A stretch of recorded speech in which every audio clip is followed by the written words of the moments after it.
Hello, everyone, and welcome to our Carbonetic Social Networks. My name is Martin Prescott, and this is the Meet the Team series. And today I have the opportunity to introduce you to our CEO, Chief Executive Officer, Mr. Michael Brent Tolmie. Hi, Brent. How are you? Hey, Martin. I'm well, thanks. And how are you? I'm good. Pretty smoky here in British Columbia right now, eh? Yeah. It's unfortunate this late in October to be seeing still this much smoke in the air. And of course, where I live in the Fraser Valley, typically there's not much smoke at all. But we have several fires burning that haven't been quenched yet by the fall rain. So looking forward to a little bit of rain this week, which hopefully manages to knock these forest fires down, and we can get back to some clean air. Yeah, and talking about forest fires, we're gonna talk about our company right today. So, tell us a little bit about yourself first for the people to get to know you, and we'll talk about Carbonetic after that. Sure. So I was born and raised in the Fraser Valley, which is an hour and a half east of Vancouver, along the 49th parallel, so very close to the American border into Washington State, but also very close to the coast, and just nestled in the heart of farmland, but surrounded by mountains. So grew up in a forestry family. I'm fourth generation in the woods. So my father, my grandfather, and obviously my great grandfather, who was a railroad logger and was actually killed in an accident in the 1930s in the Chilliwack River Valley. So our roots are deep in this community and deeper in the woods. And so born into that family, of course, the traditional mantle is to go into the family business. I was a little bit of a rebel, so I worked with the family and then went out and did my own thing for a number of years in the hydroelectric run of the river space. So I cleared transmission corridors for hydro projects, as well as supported renewable energy construction all over the province of British Columbia, as well as some consulting works and different contracts opportunities into Alberta and Saskatchewan and Alaska, Yukon Territory, as well as Washington State. So had a varied career. Around the mid 2010s, I got involved in helping people sell their companies. So I practiced what's called sell-side M&A advisory. So working with generally smaller family businesses, helping to find suitable buyers. And that led me to do a stint with Canada's national accounting firm, MNP. And so I was a proud MNPer for about a year and a half. But around the beginning of 2020, I met these guys that were trying to digitize hard assets in Europe, and they were interested in doing that with trees. And of course, being in the woods for so many generations, my family, and just having a passion for all things forest products, lumber, and as well as just loving the woods, recreating in the woods, spending time in the woods. I thought, it'd be interesting to have a digital twin of the forest. I wonder what we could learn, how we could model, how we can do things differently. And so, of course, that was a chance meeting with Martin, and we started ideating about this company that could sell carbon offsets as a meaningful solution to the problems of climate change, and that we could do that by building nature-based credits that are digitized, that are backed by hard data science, and that we could do that through remote collection and various technologies. And so that really led us to start building the company, and eventually I had to make a choice. So I left my corporate job behind, and again, just a great experience at M&P, but this is kind of what I was born to do. So everything in my career is led up to give me the skill set and the knowledge to be able to work in this with this amazing team and build this opportunity. And as I've said, I enjoy the woods. I love it. So as an example, we were on a 14-kilometer hike yesterday, or rather Saturday, in EC Manning Park. So we walked around a couple of lakes and really enjoyed our time in the forest. And that's what we do and we love. And when you don't find me working, you'll find me either camping or enjoying time on the lake. We own some property on Harrison Lake. Or really just out on my adventure bike or on a mountain bike or hiking. And that's really what I love to do and what my family loves to do as far as recreation goes.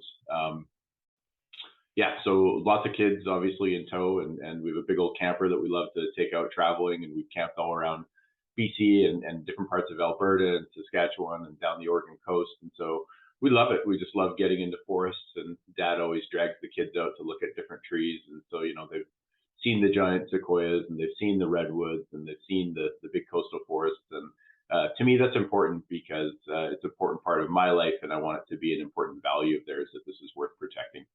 Oh, that's sweet. Thank you for sharing. On the other end, so when we look at the business model, when we started this company, already 2 years plus, um, it was fundamental actually that we could, bring some value to others and not just to the benefit of the investors or the company itself.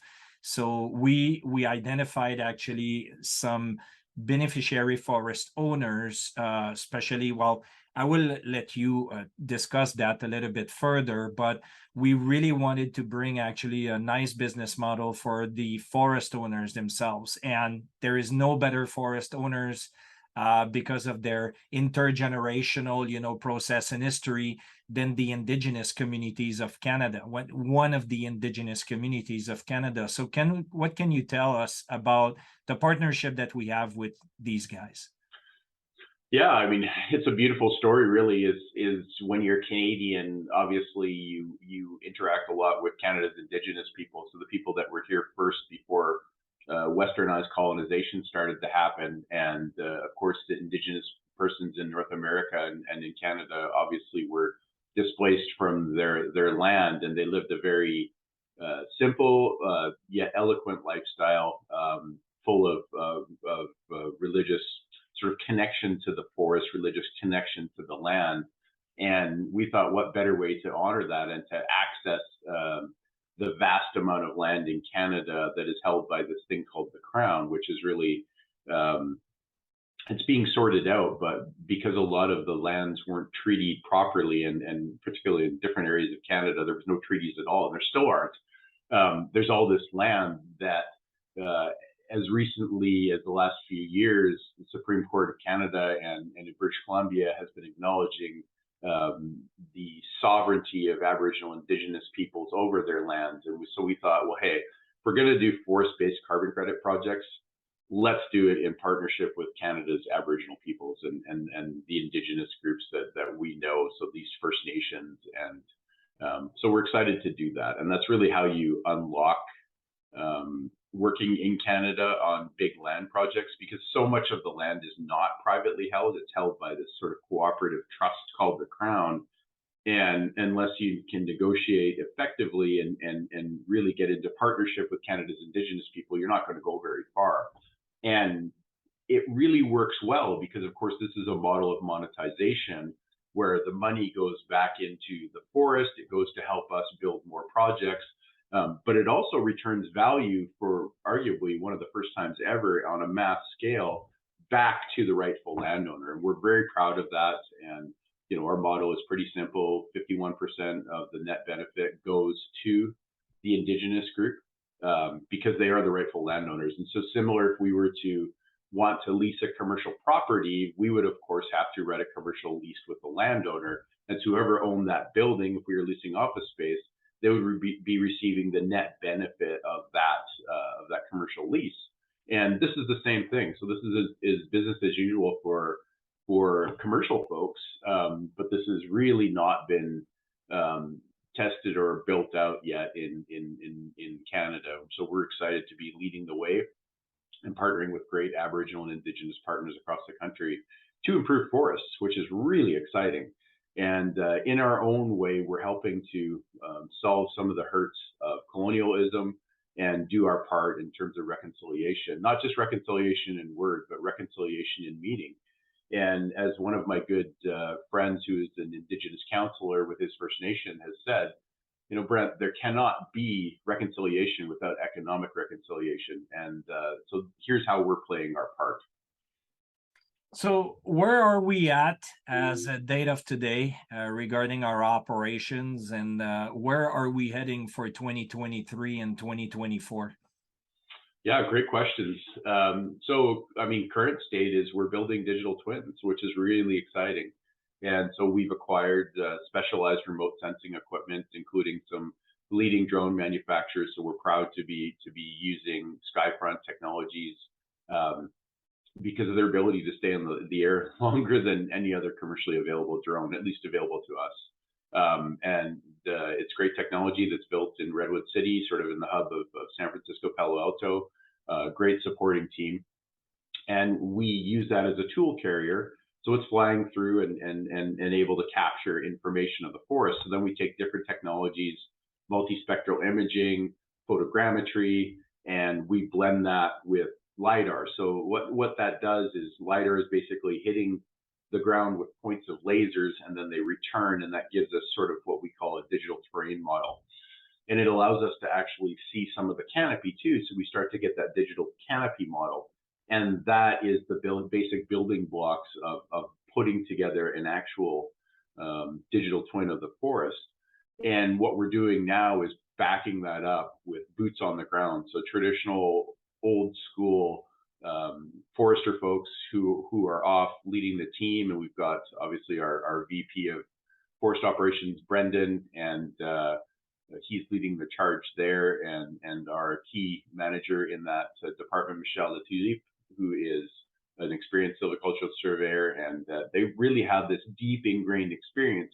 But again, we do these things in partnership with our Indigenous cohorts. And the idea is that we don't need to become a very large company, because we can harvest the people who are already there, who have local understanding, and really run a rigorous training program to be able to help our Indigenous counterparts to be able to complete these measurements.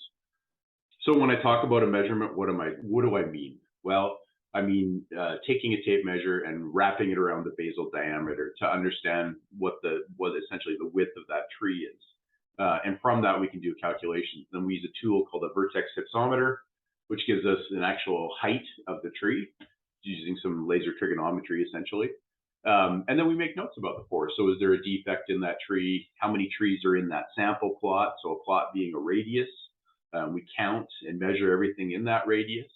And from there, we're able to gain some really good information that we then go back and blend together with that remote sensing data that we took from our drones.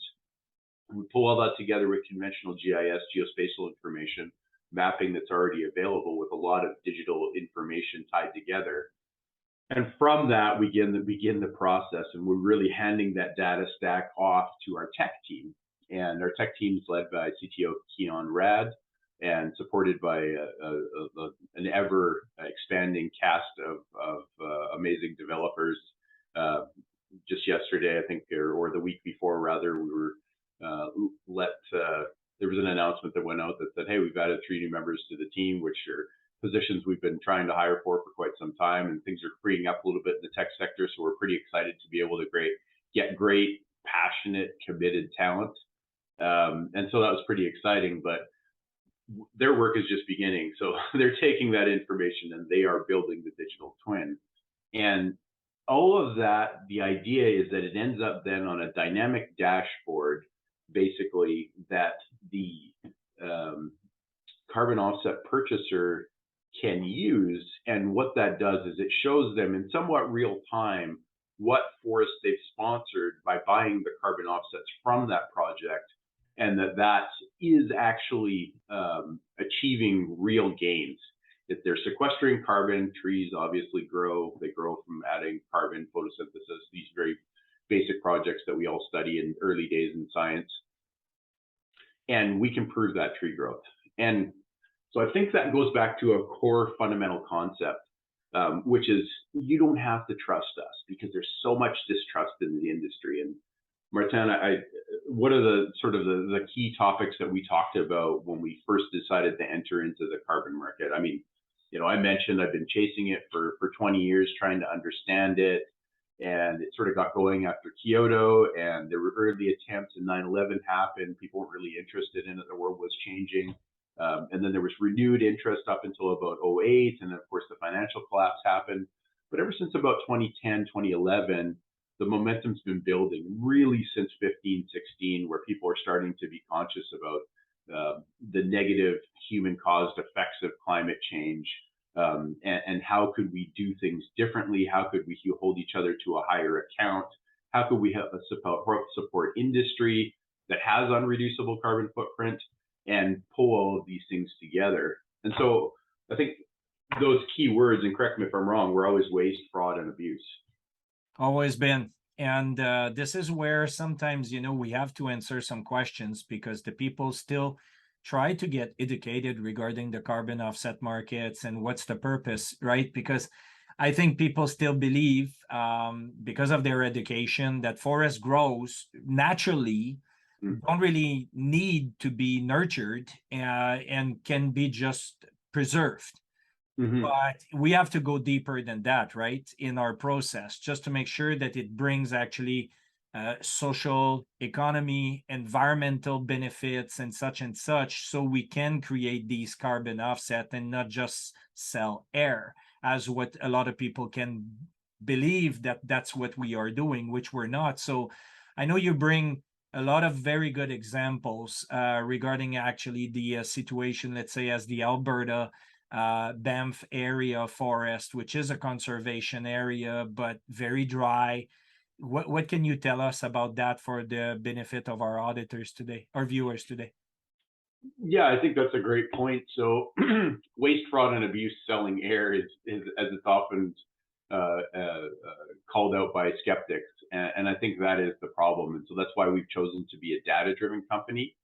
Um, but when we talk about real change in the forest, so I'll give you an example that occurred on Saturday. So I was hiking with my oldest son Moses, and we were trekking through the woods, and I said, "Yeah, this is a great park, but look at how much destruction there is in the park.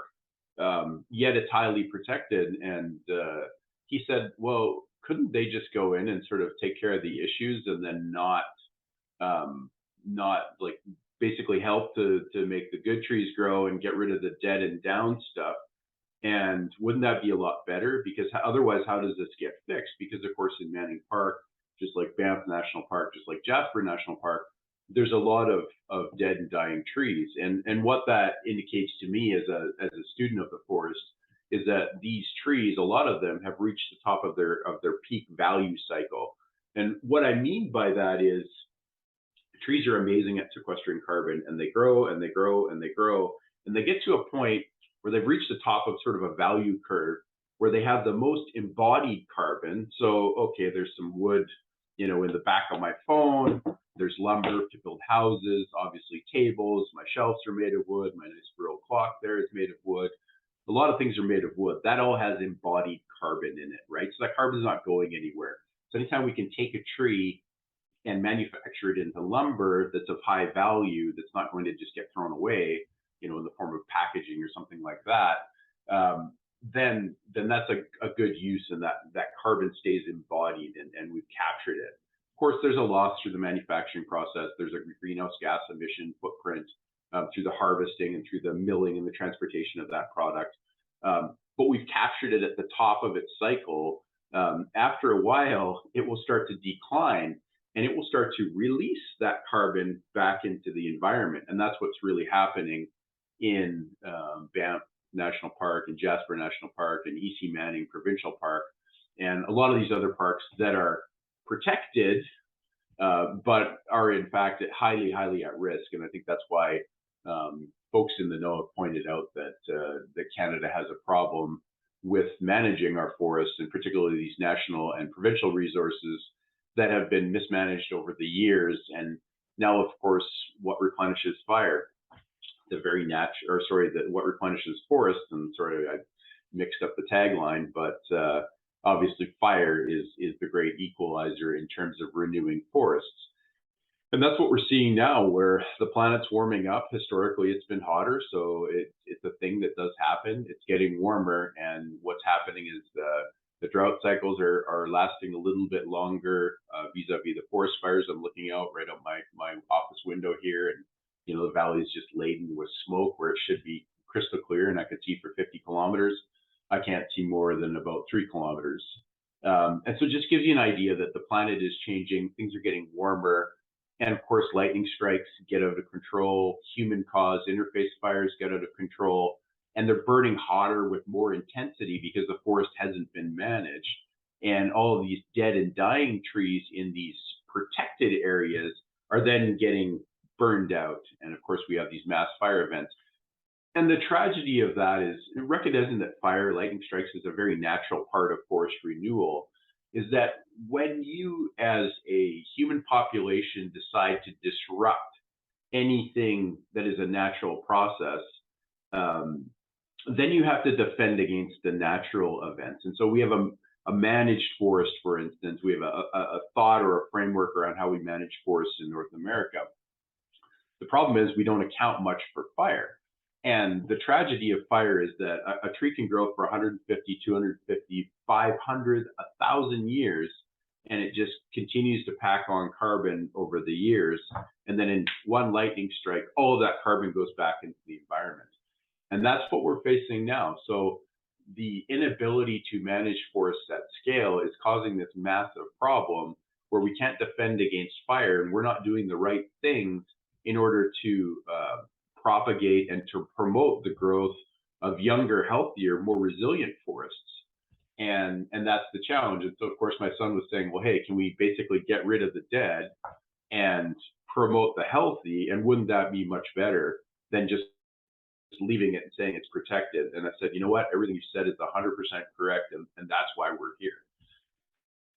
And this is what, it's stunning to me is, I remember when we were working with Jacques, our sustainability officer, and we identified that historically speaking, we used to have on the planet 6 billion hectares of forest, and now we're close to 3. And if it keeps on going, it will create another issue. And it's just a matter of industrialization, real estate needs. Some people are cutting trees, because they need to warm themselves up. If you look at the energy crisis in Mm-hmm. Europe right now, I'm pretty sure that this winter you're going to have potentially a lot of people cutting trees, just to survive in such ways. So, Well, and sorry to interrupt, but no, that please go. that what's happening in Europe now is what was happening in the Amazon and some of the rainforests in Central Africa and different jurisdictions like that, where there's survival agriculture. And so the idea is I need to feed my family. And so I don't care what the government says. I'm going to hack down this jungle so I can graze more cattle, right? Because this is a matter of life and death. And in Europe, with the energy crisis, people are being asked to choose: can I have heat or can I have food? And so, of course, if you can't afford to do both, then what you're going to do is go into the forest and do what we did before we had ethical and sustainable sources of energy. And then that's the issue: the mismanagement of the energy sector and the outsourcing of carbon emissions as opposed to buying offsets has really caused a lot of these issues, and they're really going to be felt as things get cooler, and as the situation between Russia and Ukraine doesn't look like it's going to be solved anytime soon. So that is the challenge: is that European countries have elected to outsource their emissions to other potentially bad actor states, and that leads to negative consequences. And of course, yeah, I mean, if it's a choice between your family freezing or you going and cutting down your tree in the garden, guess what? The tree's not going to last, and that's really sad. Instead of a robust policy around forest management and ethical carbon offsetting, and that's really something that we feel that we can help provide so that people can understand that there's an energy transition happening. Look, we all want, I think about the George Jetson car flying through space, and the emission is sort of a bubble that comes out of the tailpipe. I think we all want that. I want a flying car at some point. I know we're not there yet. And so we're talking about bridging. But the problem is that people who don't believe necessarily in offsetting think that we can just turn off the conventional sources of energy, and that people will then all of a sudden be able to transition to this new green economy. And we take a different approach because we come from a science-based approach, which is that the transportability of molecules is really the key factor, and energy being molecules. How do we get energy from here to there? Hydrocarbons have been a very effective solution, and our whole economies are based around that. And so we're here to support and those folks as they transition to green economies, as they try to figure out base load of energy supply and match that with renewables that tend to be not tend to not be counted on as baseload. So you need baseload of some description. And again, this is my own personal theory, but we want to support the folks that generate baseload, as well as those who are building renewables, acknowledging that everything has a carbon footprint that is somewhat unreducible. So we can all do better, but we can only reduce so much.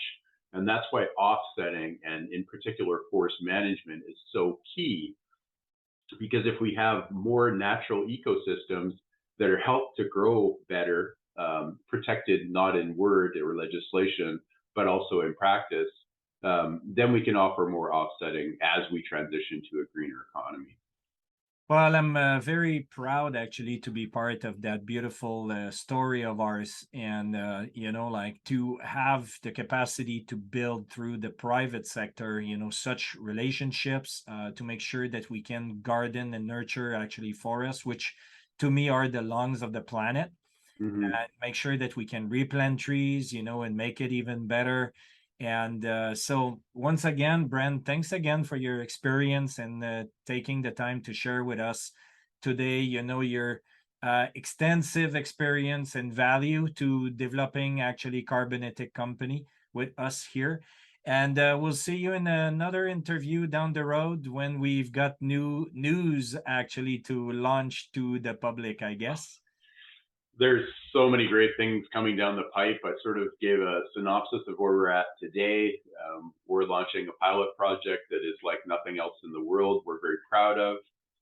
And on the backs of that, we'll have several exciting announcements that go along with that, as well as us working to expand our high quality forest offset offerings, not only in Canada, but across the planet. And we're on a mission. We're on a mission to promote and improve forests across the planet. And we do that, again, through remote sensing and through data expertise. And we provide example data on a dynamic dashboard. And we're really committed to the 17 goals of sustainability. We're checking all those boxes currently as per Jacques, which is great to have an expert with his expertise telling us that. And we're very committed to making partnerships around the world with people who have land, obviously with people who are interested in financing the new economy and the transition to a greener world, and to helping us protect and promote the remaining 3 billion hectares of forest. And that's what we're up to. So lots of good stuff coming down the pipe. And again, I'm just really privileged to work with such an amazing team and to have such a great partner in Martin, who's an expert at putting information out. So happy to be sitting with everybody today. And yeah, we'll look forward to the next interview. All right, thanks again, and thanks everyone, as viewers to watch this interview. And you can reach us on our LinkedIn channel. You can reach us on YouTube and also straight on our website at carbonetic.io. Wish you all a good week, and let's see for the next interview coming in down the pipe in the next few days. Thanks again, Brent. Talk to you Thank soon. you. Bye.